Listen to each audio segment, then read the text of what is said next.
ये कहानी एक बस की है, इसके मुसाफिरों की है, जिसने अपना सफ़र जर्मनी के कस्बे फ्रैंकफर्ट से शुरू किया और उसकी मंजिल थी हेस्टेड। 26 दिसंबर 1990 का वाक़या है। ये बस लेट नाइट मुसाफिरों के लिए। एक जगह बस ड्राइवर ने देखा कि कुछ मुसाफिर इंतज़ार में खड़े हैं। उस जगह का नाम था मोंटोली। 4 लोग खड़े थे, एक कपल, एक बूढ़ी औरत और एक जवान लड़का।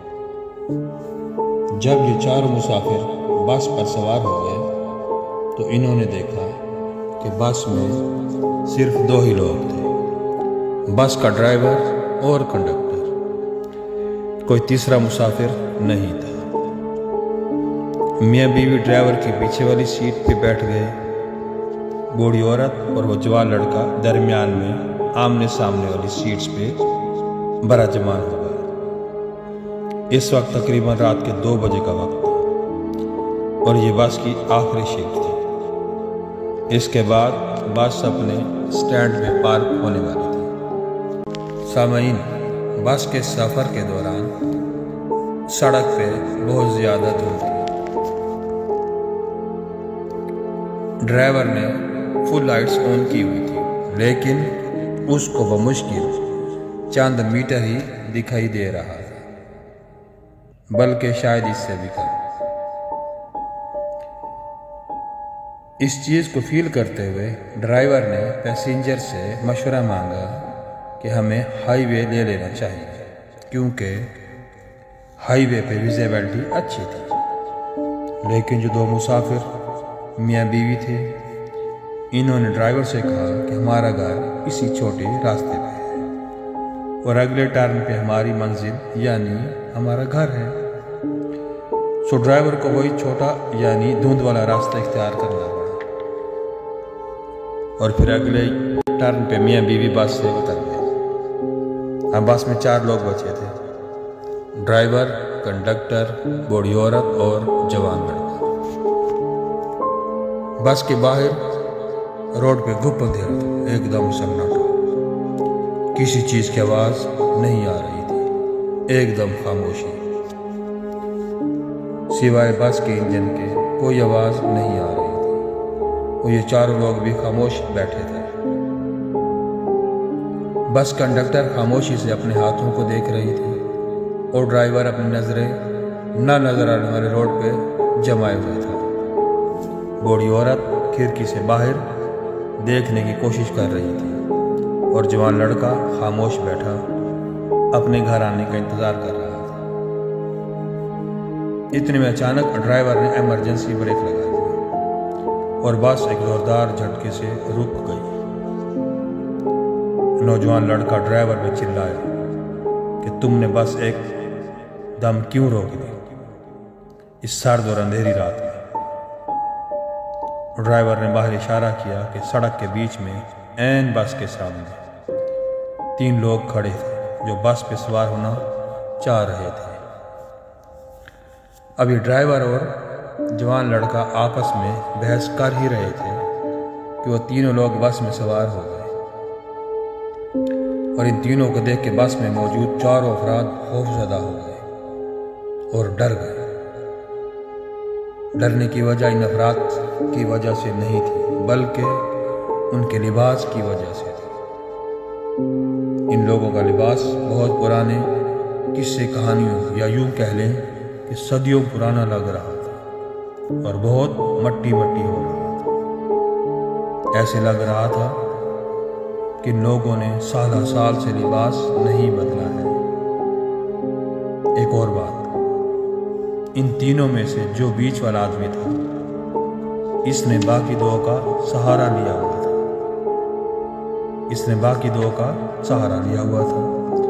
ऐसा लग रहा था जैसे वो नशे की हालत में है और उसके साथ ही उसको संभाल रहे थे। तीनों मुसाफिर अपनी जगह पे बैठ गए। बस में बैठी हुई बूढ़ी औरत इन तीनों मुसाफिरों के सवार होने के बाद बहुत बेचैनी फील करने लगी। उसने अपनी परेशानी का इजहार बस कंडक्टर से भी किया। बस कंडक्टर ने उसको जवाब दिया कि साथ में थिएटर है, मैं भी ये लोग वहां से आए होंगे। कंडक्टर की बात सुन के जवान लड़का तो मुतमईन होकर बैठ गया, लेकिन बूढ़ी औरत की परेशानी कम ना हुई, बल्कि इसके दिमाग में कंडक्टर के बारे में भी बुरे ख्यालात आने लगे कि ये उसने क्यों बताया, इन लोगों ने खुद क्यों ना बताया, और जो आदमी नशे में दिख रहा है इसका चेहरा इसके बालों से छुपा हुआ क्यों है। बस में फिर से वही खामोशी छा गई जो इन मुसाफिरों के सवार होने से पहले थी। इस दौरान बूढ़ी औरत इन तीनों मुसाफिरों को देख रही थी और खौफजदा हो रही थी। सामईन, बस का आखिरी स्टॉप भी आने वाला था। ज्यादा फासला न बचा था। बस ड्राइवर की आंखें भी नींद से बोझल हो रही थी। इस दौरान अचानक बस के आगे से काली बिल्ली गुजरी और ड्राइवर ने इमरजेंसी ब्रेक लगा दी, जिससे सारे मुसाफिर अपनी जगह से उछल पड़े। बूढ़ी औरत और जवान लड़का आपस में टकरा गए। इसके बाद बस सुनसान सड़क पे चल पड़ी। थोड़ी देर बाद बूढ़ी औरत ने शोर मचा दिया कि मेरा पर्स गायब है, इस जवान लड़के ने चुराया है। ये इल्जाम सुनने पर जवान लड़का बहुत हैरान परेशान हो गया। उसने वजाहत की कि मैंने कुछ नहीं चुराया, आप चाहते हैं तो मेरी तलाशी ले लीजिए। लेकिन बूढ़ी औरत का गुस्सा कम नहीं हो रहा था, हत्ता कि उसने लड़के को गाल पे थप्पड़ से पीट दिया।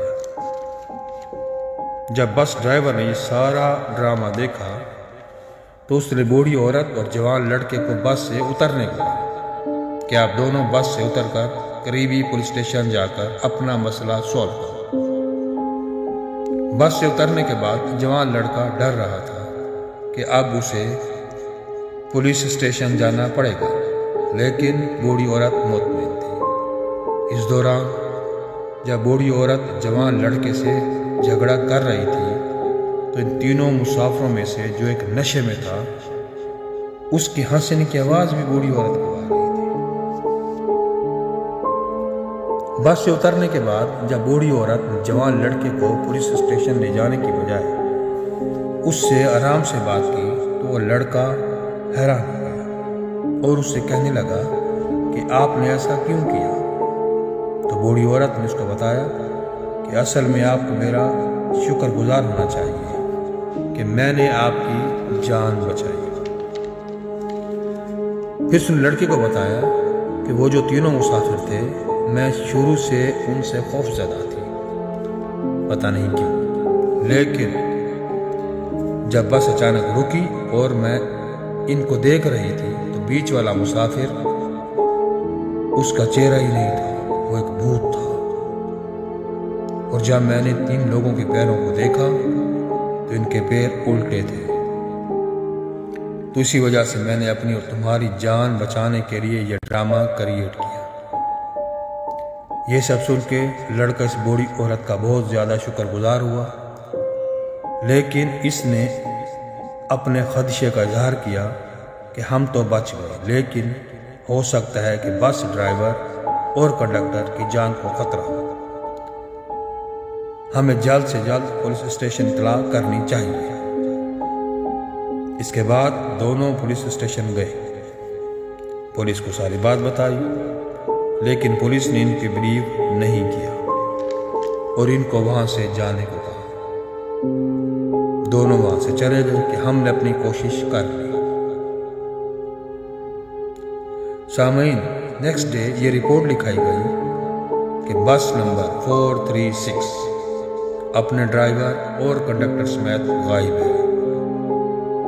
जब पुलिस स्टेशन में रिपोर्ट दर्ज कराई गई तो पुलिस ने सारे इलाके को सर्च किया, लेकिन बस का नामो निशान न मिला। सीसीटीवी चेक किए गए तो ये इंकशाफ हुआ कि जिस जगह बूढ़ी औरत और जवान लड़का उतरे थे, इसके बाद बस की रिकॉर्डिंग ही नहीं। ये बहुत ज़्यादा हैरान कौन था। इर्द गिर्द के इलाकों में बस को ढूंढा गया लेकिन कुछ न मिला। इस वाक़ये के 2 दिन बाद बस का पता चला। बस मिल गई लेकिन मोंटीलोप में नहीं बल्कि इससे 100 किलोमीटर दूर एक और कस्बे में और नहर में डूबी हुई। तो पुलिस ने बस को नहर से बाहर निकाला और बस के अंदर जब इन्होंने देखा कि सब के रोंगटे खड़े हो गए। बस में पुलिस वालों को 3 लाशें मिली, एक ड्राइवर, कंडक्टर और तीसरा वो आदमी जो नशे की हालत में दिख रहा था, जिसने पुराने जमाने के कपड़े पहने हुए थे। बाकी 2 लोग नहीं थे। पुलिस हैरान थी कि यह बस बगैर किसी सीसीटीवी में आए, किसी को नजर आए, यहाँ कैसे पहुंची। और जब पेट्रोल चेक किया गया तो टैंक फुल था, यानी बगैर सफर किए बस 100 किलोमीटर दूर, वो भी नहर में कैसे पहुंची। ये गुत्थी आज तक नहीं सुलझ सकी और आज भी पुलिस तहकीक कर रही होगी, लेकिन शायद कभी कामयाब नहीं होगी। तो प्यारे नाजरीन एंड सामने चैनल को सब्सक्राइब कर दें ताकि हमारी हौसला अफजाई हो, और आपके टाइम का बहुत ज़्यादा थैंक्स।